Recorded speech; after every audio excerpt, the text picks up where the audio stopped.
Yeah. Okay.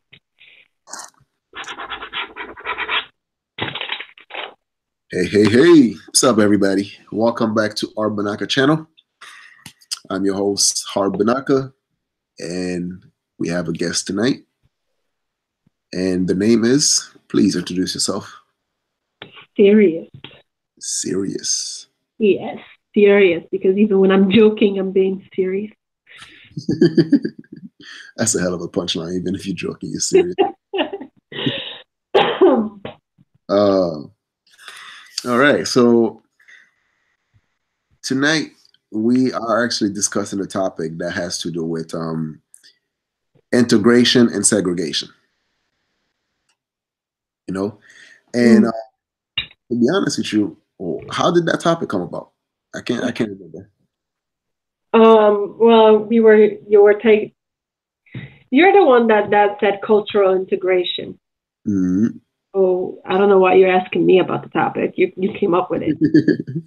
Well, all right. So some of the observation that I have is that because I like to on YouTube I check out various content. You Mm-hmm. know, you know, white YouTube, black YouTube. It I doesn't matter. didn't know there was a segregation until like Yeah. 2 years ago. So and therefore, and being married to a Caucasian, and fuck it, I'm in intercultural marriage, and therefore it's like my wife, she's into some of the things that I like. Well, I have to be, otherwise we've got nothing to talk about. Yeah. So then, therefore, we can always have certain discussions. Certain, we can attack our topic, just like certain things that she's into that I'm into it. I like to research it. From time to time, I could be, doing my own thing, and I'll get like a link from her. Hey, babe, check this out. Bam. Here's an article. Here's this. Here's that, and I do the same thing. So we're constantly sharing informations or knowledge. So I think that's what it means when they say when you get married, it's two souls become one. yeah, pretty much.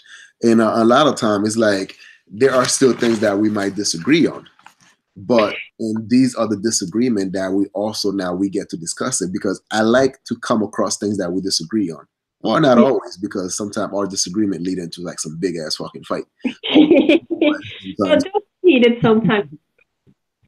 So As long as there is no fear of um, abandonment. well, yeah. Because I think a lot of people have a big problem arguing. Well, let's not get the whole cops involved. Obviously, people are too damn quick. It's like some people are trigger happy, some people are too damn cop happy. Okay, as soon as somebody raises the voice, they call the police for God knows what. But in general, I think one of the biggest reasons why people don't like to argue is this fear of abandonment. If we fight, we're going to break up. Well, not just the fear of abandonment. There's this fear of abandonment, and there is this fear of the loss of power. Because Well, because there's power in being admired. There's power in admiration, and if you are in those type of relationship to which now you want your partner to always constantly look up to you, so then when your partner challenges your perspective, your ideology, then you want to shut down or you want to quell that sort of rebellion. yeah.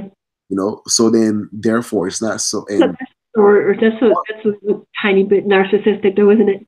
yes, it is. And then so that's why you have like this huge okay, there's a say, right? um the power in the relationship reside in the one who cares the least. Yeah. So the person who feels like, you know what, bitch, I'm better than you, who the fuck you think you are, questioning my shit, is like that total submission that you expect from your partner. And when you don't have it, when they start questioning you, then all of a sudden now, so you want to leave because now your bullshit is being challenged. Well, you're probably better off leaving because 30 years of that kind of bullshit, she gonna poison you in your sleep. Yeah, but that's also where, this is also where like those who it doesn't have like a cultural reference point now tend to draw this ideology of what a submissive woman should be Mm-hmm. or what a strong man should be, because they feel like there should never be any agreement. You know, you should be the one leading all the time. A lot of the ideology comes from movies and you know, Well, fake. yeah, Hollywood and stuff. Mm-hmm. Mm-hmm. Which is why, like, sometimes when people just hear you speak, they're like, okay, she sounds pretty sharp. She sounds like she's not holding anything back, or, you know, very kind of sound like sometimes harsh with your comments, but not realizing like, okay, you want her to be meek, mild. Well, what's going on here? You know? And but They don't even know what being meek and mild and you know, subordinate to their spouse means, because well, they never had an experience to see it. So, you know, I think a lot of times when people hear me speak, they see this perceived notion of, well, she doesn't know how to submit to her man. mm, yeah, but But they that's don't realize is I actually grew up in an environment where I seen what being submissive to your man means, and I copy it. yeah. I had a good example. Well, your ass is a little firecracker too. You know, I'm supposed to be a firecracker, otherwise you wouldn't want to fuck me. Mm. All right, we're getting off topic here. You know, I was sorry, that was a little bit raw, but it's true, isn't it? It's the ones that you like to fuck, but it's the meek ones that you want at home. Well, if you can have both, well, good job. Why not? Have both. You need to have someone who knows how to submit when they have to, which is usually in public, but someone who can, you know, kind of fight with you when they need to too, which is in private. I know you more of a little bit of a choker. You like that little thing. Shut shit. You know, it's like Nobody got to know all that stuff. That's too much. We don't need to go into the details of how. but sometimes you know you want to take it there. I have to be extra Haitian with you with your ass sometimes. Grab a machete. And you know you love it. Mm-hmm. Anyway, so You get to go down to your roots. integration versus you gonna make me catch a case. He be abusing these white woman. Uh-oh, we gotta call the cops. Catch a case if if I press charges. I'm not pressing no charges. Or am I calling the cops? So, you know, all us, we resolve the issues in house. Yeah. All right, now. It's a woman that chased her husband with an axe. Yeah, you motherfuckers are crazy over there sometimes. Oh, and the Haitians aren't? Well, yeah. What's the difference between an axe and a machete? Well, it's easier. And yeah, to throw. Well, okay. I'm not gonna get into the debate. What's crazier, an axe or fucking we all crazy. Everybody has a little crazy in them. Yeah, the Haitian, we're some crazy shit. We be doing some crazy shit, man. I remember when I was a kid. All right, let's get back on the subject. We're way off topic, right? Yeah, we start off being way off topic. So, so the reason about this whole integration versus segregation, right? It's like every culture start off with subcultures getting together, right? Tribes, different tribes coming through and actually create like a forming a nations. Well, by choice or force, yeah. Yeah, exactly. Sometimes through choice or sometimes through, you know, to conquer. Mm-hmm. There's always going to be that period of time of adjustment, but sooner or later, not the lesser culture, but the more dominant culture overpowers the submissive one. And I wonder, sorry for interrupting you, I wonder if it's similar to nature, where the one that's most adaptive is the one that stays. Yeah. Because even if you notice Christianity had to adapt a whole bunch of pagan belief systems in order for the people to actually take it in. Yeah. Even in Haiti, if you look at voodoo has a whole lot of Christian traits. Yeah.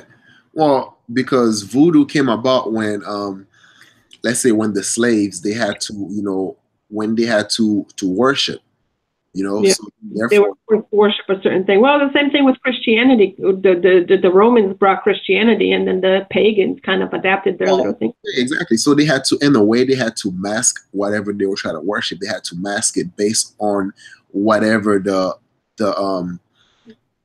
the slave masters were actually deemed to be appropriate at the time, but they were still doing their own thing. Yeah. But now let's take a more recent approach when it comes to the American culture, right? Mm-hmm. So during in looking at black culture and white culture, right? There is this huge divisiveness about the among the two cultures, and when I talk about them, I kind of see like in foreigners as well. They can always see the similarities. The similarities plain to see. It's in plain sight. Mm-hmm. What they have in common, but when you go into the root cause of things, when you are in the belly of the beast, it kind of seems like you have a group of African American that wanna be separated from white America or from the rest of America. They want to have their own thing. They feel like they don't have a flag to rally behind, or understandable. Yeah, which is understandable, right?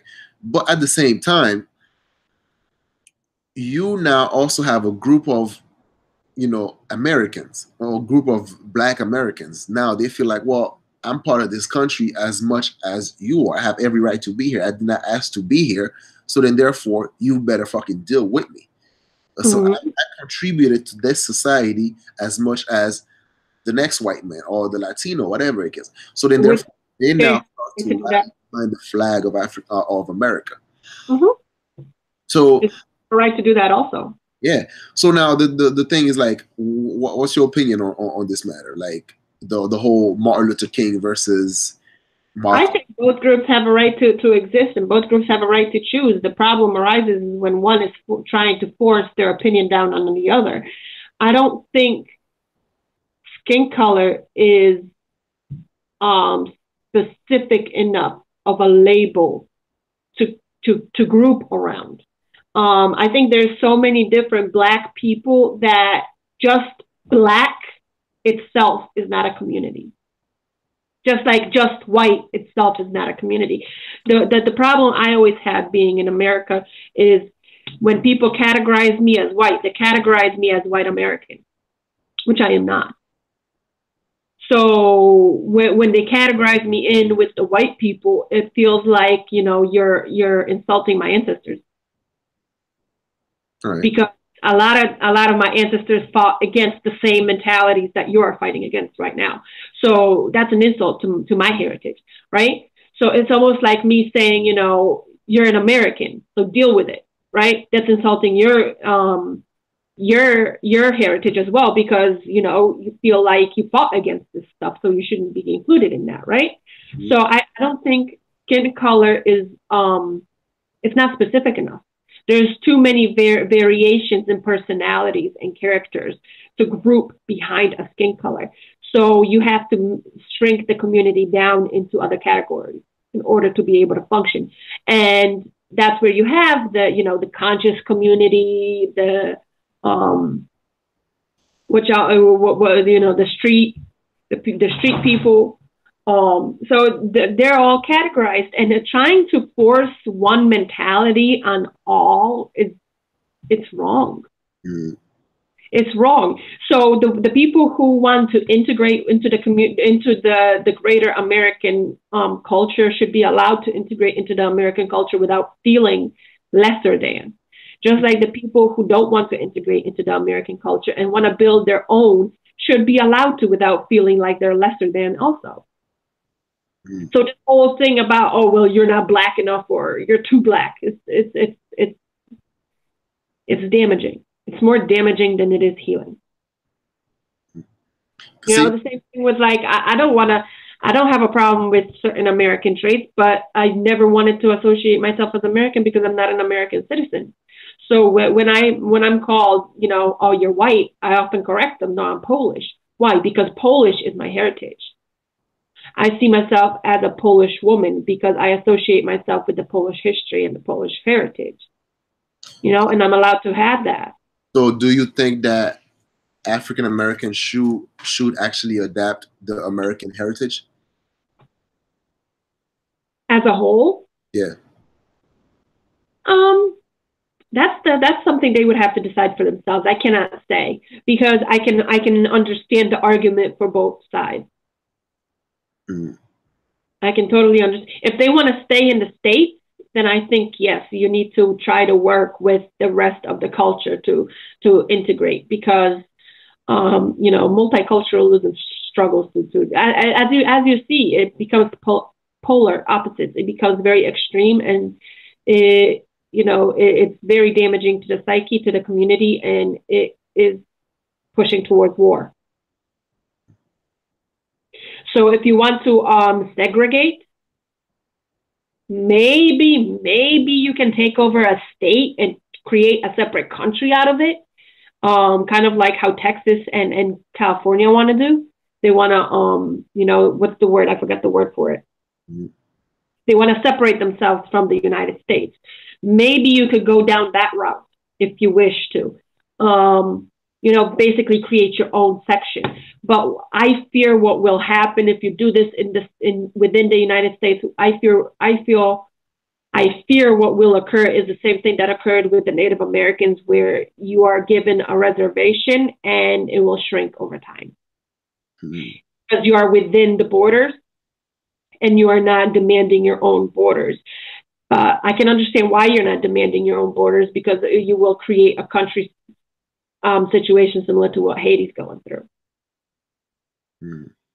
Because the thing I kind of see when it comes to the whole issue with, this separation or this beef between white and black America, it kind of feels like there are a group of people, right, that want to have all the benefits, but yet still want to maintain the right to complain about their suppression, about a certain level of suppression, versus, and granted, it's not their argument. It's not without merit. Their argument have validity in it, but at the same time, it's like there are systems that can be put in place in order to actually now equalize these factors.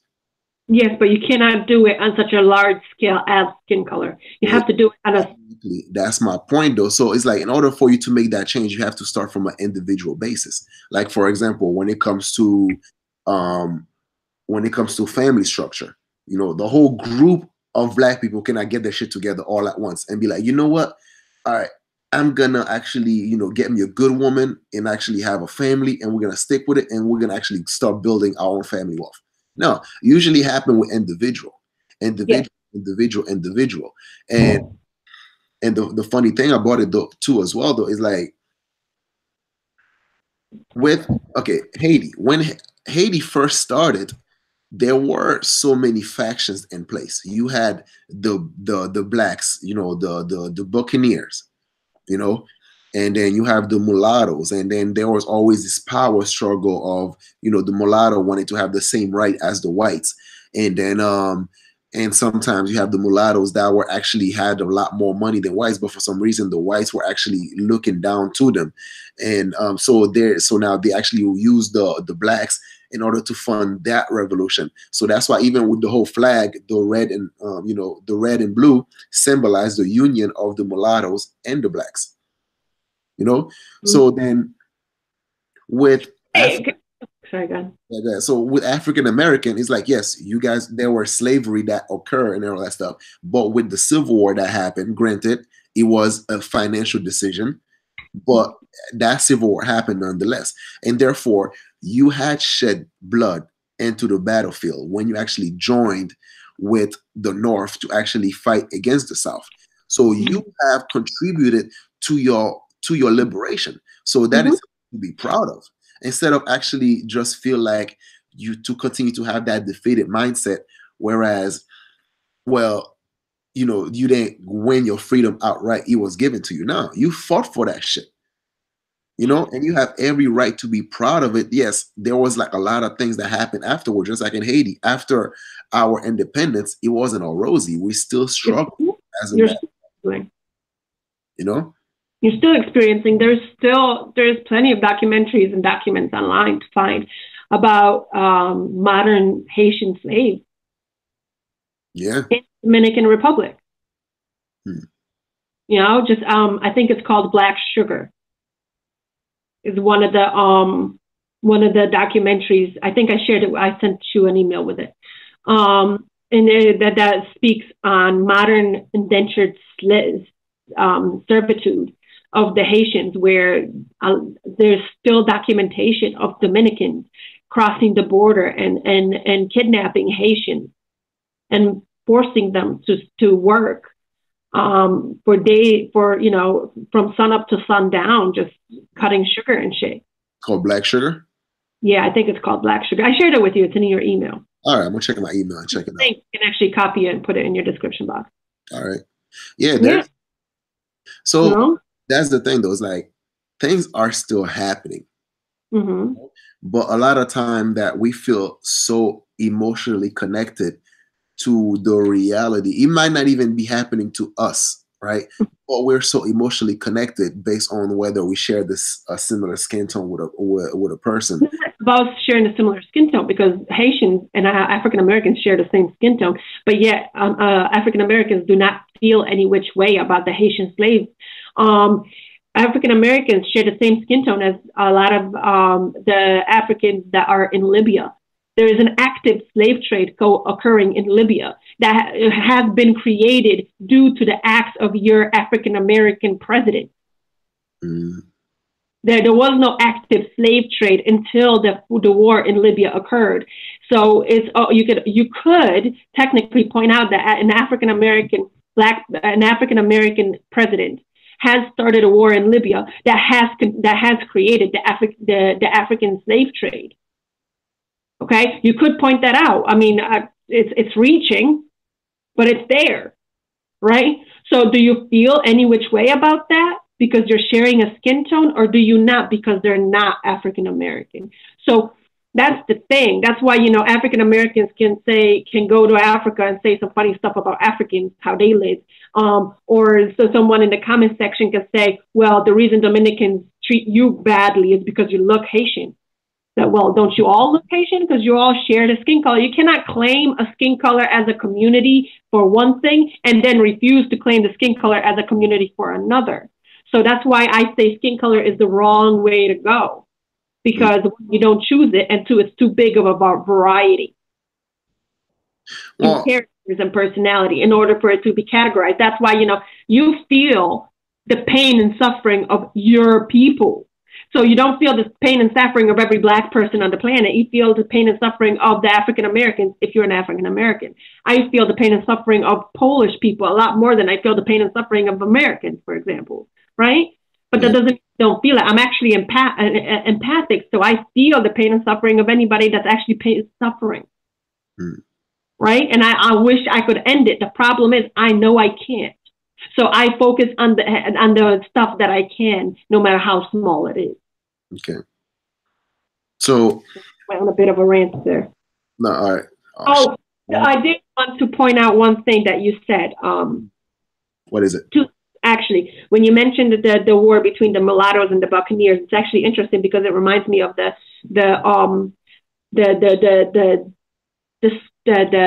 disagreements occurring between the light-skinned African Americans and the dark-skinned African Americans. There's a similarity there. Also, when you said that African Americans did participate in the Civil War, therefore they did contribute to their freedom, to the fight for their freedom. But the thing is, African Americans actually did contribute to the fight for their freedom. The thing that didn't occur wasn't a huge battle scene. The African Americans, the way African Americans contributed to their freedom is on an individual basis. It was guerrilla warfare.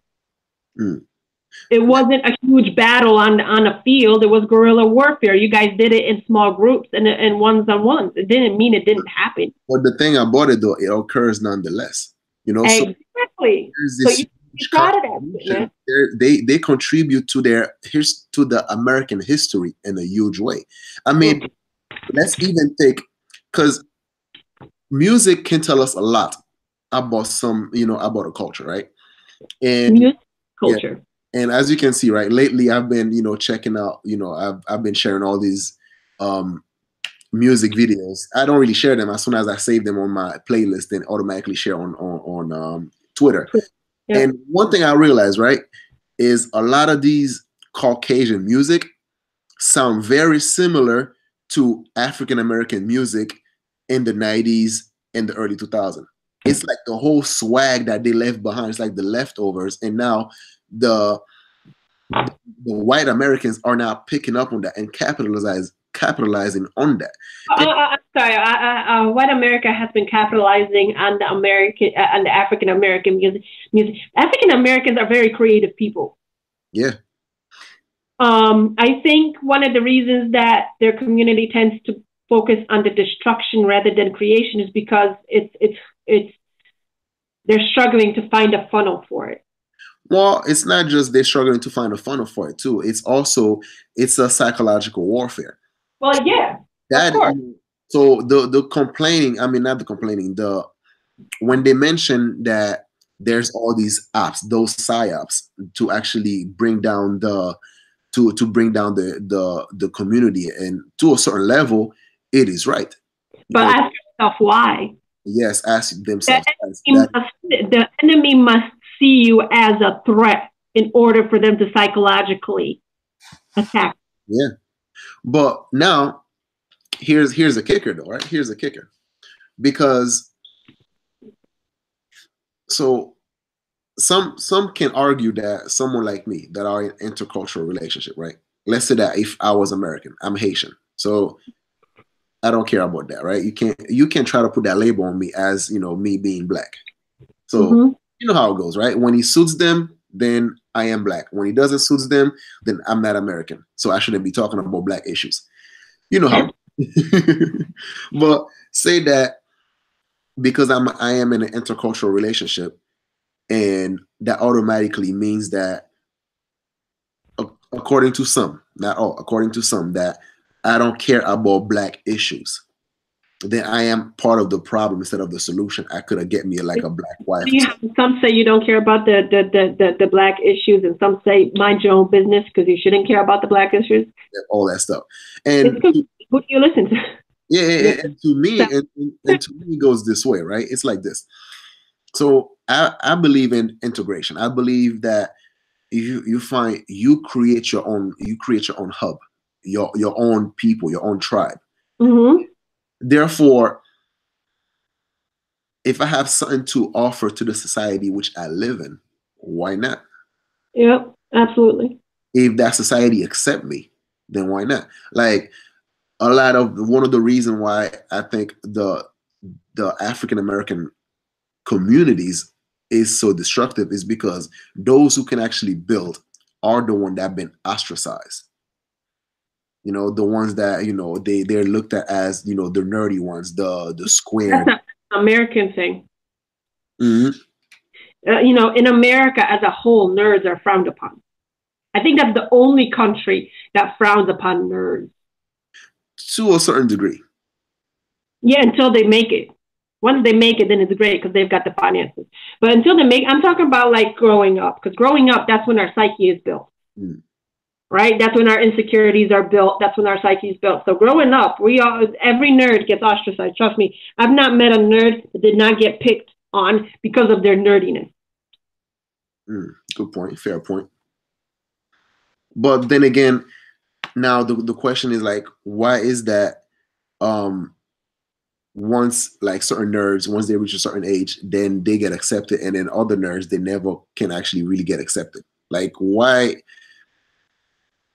Like, so then why is it then you would have black nerds? Let's say you have black nerds. Once they feel like they get ostracized out of their own community, they never come back. That is a good question, because I don't see myself as a nerd, right? Like, I'm a goofy motherfucker sometimes. I'm a nerd. And So therefore, like my corny ass jokes, listen, I wouldn't be able to. Oh shit! We're gonna have to extend this a little bit because it's a good topic. Uh, what So is? set for like another 15 minutes. Yeah. So basically, when you look at it, it's like this. It's either you realize that you can't go back. You no matter what the fuck you try, you cannot go back in time and create this whole black Uganda in the States. So it's either you get with the program, find a way to realize what America is used for, which is a place you make your money. It's a place of opportunity. You take advantage of that opportunity. You make your money, you build something for yourself and your family. And or just go where you feel like you want it to. Go where you feel like you're not being mistreated. Well, you can't force somebody to like you. Yeah. So trying to force yourself upon another community to accept you isn't going to work. They'll pretend to accept you. That's the most you'll be able to do. Which is worse. Which is worse because pretending is, it's worse.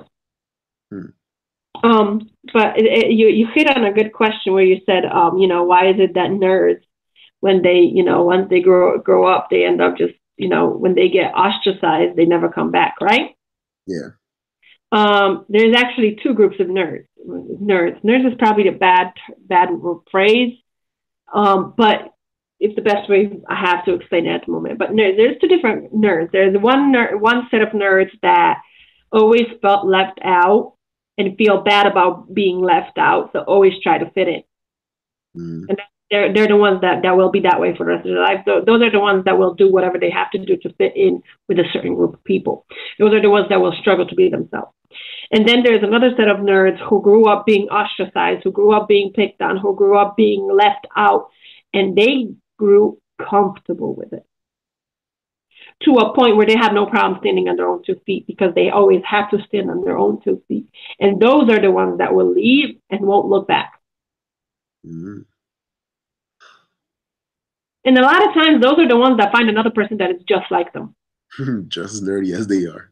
Just as nerdy as they are, just as independent as they are. And then, they form a group together like you and I. And whenever somebody's like, well, the community is not going to like you, not going to accept you, they're going to talk shit about you. Well, the community never liked me. The community always talked shit about me. And I grew up just fine. I thrive in my life just fine. And I don't have a fucking issue with it just fine. So I will continue to not have an issue with it just fine. If their opinion does not disturb my peace. Well, it's like I tend to enjoy their opinions. And especially when it's so far-fetched, I have no choice but to laugh at it. And it's like, okay, you're weak because you get yourself with a white girl.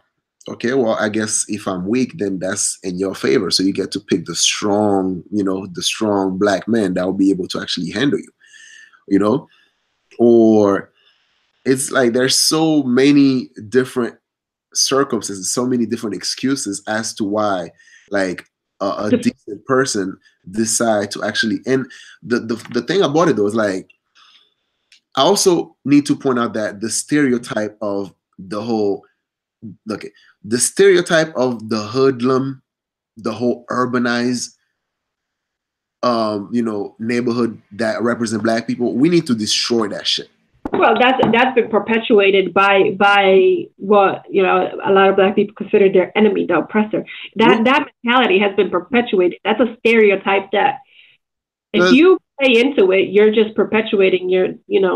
I'm gonna tell you this, right? I'm gonna tell you this. It's like, was it like I think last year, right? And then my cousin wanted me to go to the club with him, and then he was like, "All right, dude, I'm gonna take you to this spot in downtown and all that shit." And then I'm like, "Man, listen, as long as motherfuckers ain't shooting, I don't care. We could go, right?" Because we all have that stereotype. Once you go somewhere, that's like, if there's too many black people, then shit might get rowdy. But the place that he took me in, dude, nothing but like black people. Now and then like, everybody dressed all nice, dressed to impress, having a good old time. Then I had a single fucking fight broke out everybody was having fun. You know, so is it a race or is it the environment? Because once you take people out of their environment, their usual, you know, ain't shit mindset or mentality, then they fucking thrive. Once given that chance, they actually become different human being. You know, so this whole aspect, as in like, you know, I know that was. I'm sorry. Sorry. So the whole concept of like, oh, destruction is associated with black people. We need to change that shit. Yeah. No. So go ahead. You were saying? I think there was a conspiracy theory. I don't remember when it was a long time ago that I heard that I dug down that rabbit hole. But there was a conspiracy theory that said that the projects were actually built on sacred burial grounds. So if you believe in the whole spirituality and shit, now that's a whole hell of a heap of turmoil right there. But there's evidence to say there's a reason why they're called the projects. There's conspiracy theories that go deep into the whole setup and structure of the projects and what effect that has on people. You know? Oh, that's a whole different topic, and I don't think our audience is ready. No. But the reason I said that is because it's like it goes with what you said about remove yourself from the environment. Yeah. So, but the problem arises is when you remove yourself from the environment, all of a sudden, you know, you're ostracized for it. Well, that's when you consider to be like, you can't be part of the black community unless you live down in the gutter with you know, the crab in a bucket mentality. Yeah. Well, that's the project, isn't it? It's a whole bunch of people just bunched up together. Yeah. So then, oh shit, we getting off topic with this shit, and I don't think we really off topic, but it's a lot of different, you know, it's things that are definitely worth researching. The thing I would suggest anyone to research first and foremost, if I may, because I know I'm a white person and I'm Polish, I have no right to an opinion, much less suggestions, but study learned helplessness. Research into the experiments done about learned helplessness and how to get out of it, because I believe that is the issue. That is one of the biggest issues that is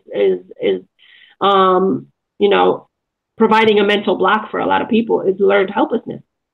And it is a psychological weapon, but you can counter it. Well, I know you can, but the thing is, do you want to? Well, that is the biggest question, because listen, human being, we are so fucking strong, right? There are so many shit that gets thrown our way, and yet we survive it. And it's the power of the will. All right, sweetheart, let's stop right here, because that psychological victimhood, learned helplessness, power of the will is actually down on our list for another podcast. It would take way too long in this one, and this one's already extended past its time. So we can record the next one coming up, but, you know, in a separate.